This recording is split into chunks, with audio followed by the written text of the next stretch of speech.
क्या आप जानते हैं कि जिस पतंग को आप खुशी से हवा में उड़ाते हैं उसकी डोर का सिरा तारीख के एक ऐसे तारीख बाप से जा मिलता है जिसे 300 सालों से बड़ी होशियारी से छुपाया गया है।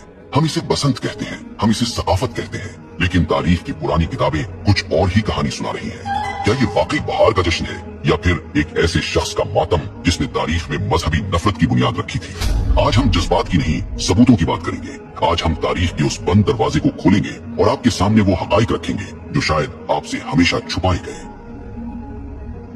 हमारी कहानी का आगाज आज के लाहौर से नहीं बल्कि 1734 ईस्वी यानी 1734 एडी के सियालकोट से होता है। ये मुगल बादशाह मोहम्मद शाह रंगीला का दौर था। सियालकोट के एक मदरसे में मुस्लिम और हिंदू बच्चे साथ पढ़ते थे। तारीखी किताबों के मुताबिक एक दिन बच्चों में बहस छिड़ गई। मुस्लिम बच्चों ने अपनी रवायात की बात की तो जवाब में एक हिंदू तालिब इल्म हकीकत राय ने कुछ ऐसे अल्फाज कहे जो इंतहाई गुस्ताखाना थे। उसने नौजुबिल्ला नबी करीम सल्लल्लाहु अलैहि वसल्लम की लख्त जिगर सैयदा फातिमतुज़ ज़हरा रज़ी अल्लाह अन्हा की शान में नाज़ेबा कलिमात कहे। ये बात पूरे शहर में आग की तरह फैल गई। ये वाकया कोई अफसाना नहीं है, इसके सबूत तारीख की मुस्तनद किताबों में मौजूद है। लाला सोहन लाल सूरी जो सिख दौर के सरकारी मौर्रिख थे, उन्होंने अपनी किताब उम्दतुत तवारीख की जिल्द अव्वल में इस वाकये को तफसील से लिखा है। इसी तरह मशहूर मुसन्निफ गणेश दास वडेरा ने अपनी किताब चार बाग़े पंजाब में इस गुस्ताखी का जिक्र किया है। मामला हाकिम लाहौर जकरिया खान के पास गया। हजारों का मजमा अदालत के बाहर मौजूद था।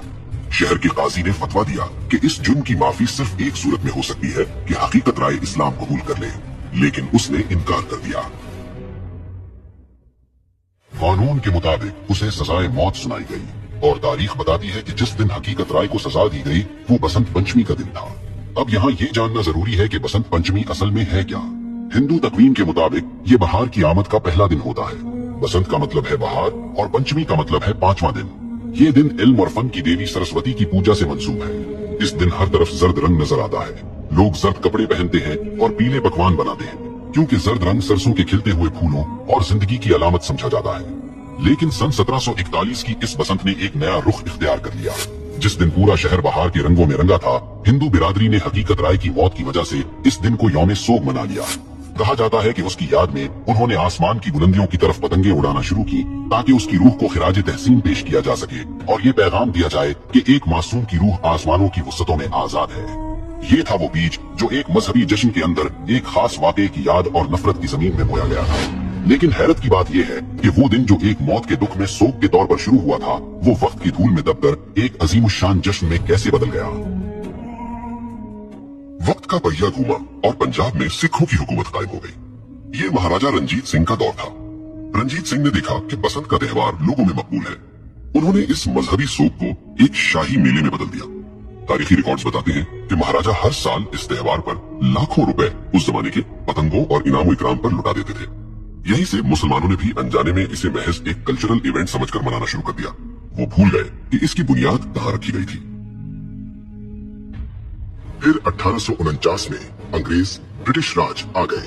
उन्होंने देखा कि ये मेला मकामी लोगों को मसरूफ रखता है तो उन्होंने इसे और हवा दी।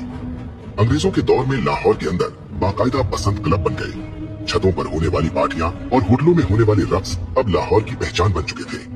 1947 में पाकिस्तान बना, लेकिन अफसोस हम जमीन तो ले आए मगर कुछ रस्में सरहद के उस पार से अपने साथ ले आए और फिर इस त्योहार ने अपना असली खूनी रंग दिखाना शुरू किया। आजकल एक दलील दी जाती है कि जी हम केमिकल डोर इस्तेमाल नहीं करते, हम तो सादा धागा इस्तेमाल करते हैं।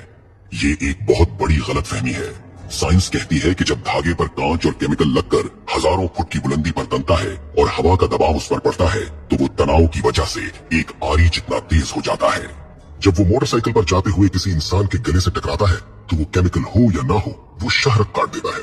ये महज हादसा नहीं होता, ये कत्ल है।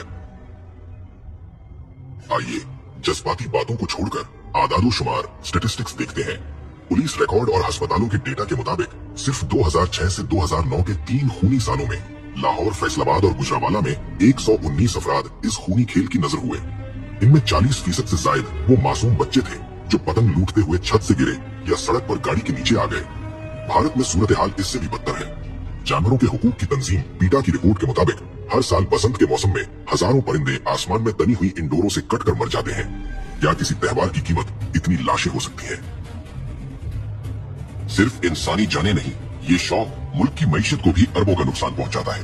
वापडा की सरकारी रिपोर्ट्स के मुताबिक हाथी डोर गिरने से ट्रांसफार्मर्स ट्रिप कर जाते हैं और तारें शॉर्ट सर्किट हो जाती हैं। माजी में एक रात में लाहौर जैसे शहर को कई घंटे अंधेरे में डूबा रहना पड़ा।